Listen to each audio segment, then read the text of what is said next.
Today in the psalm we hear, "The Lord is close to the brokenhearted."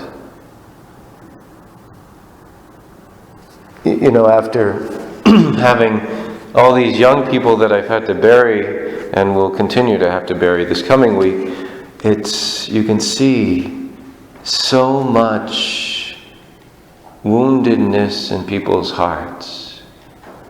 So many hearts broken.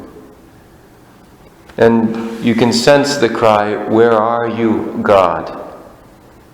And the Lord says, "I'm close to you. I am so close to you in this woundedness, in this suffering, in this pain." It is in those moments, even when we feel God-forsakenness, that we're closest to Jesus on the cross, right? Who cried out, my God, why have you forsaken me?" He felt that forsakenness because he knew we were going to have to. That we were going to feel this. He went through the same traumas and anguish and ache and pain and suffering because he knew we were going to go through it.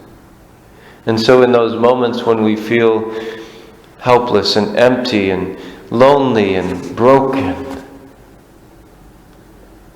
it's when the Lord says, "I'm closest to you.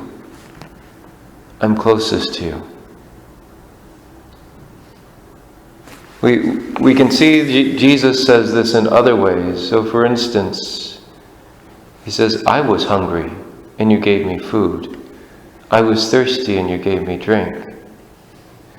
I would venture to guess those hungry and thirsty people didn't sense that they were the presence of Christ in that moment.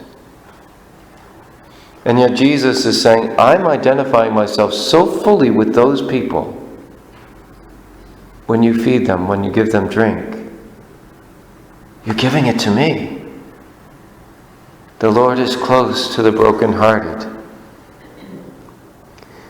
When the just cries out, the Lord hears them. From all their distress, He rescues them, even when we don't really have a sense of that.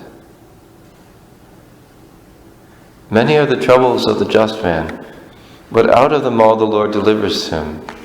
And so we trust God, even in our brokenness, even in our woundedness, even as we may be crying to say, God, I don't see your presence here.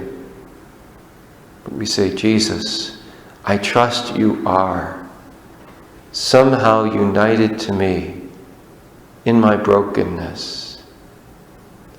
As my heart is broken, as my life feels so empty, I know you are present here and somehow identifying yourself with me. May we cling to this truth of how close God is to us, even in our brokenness.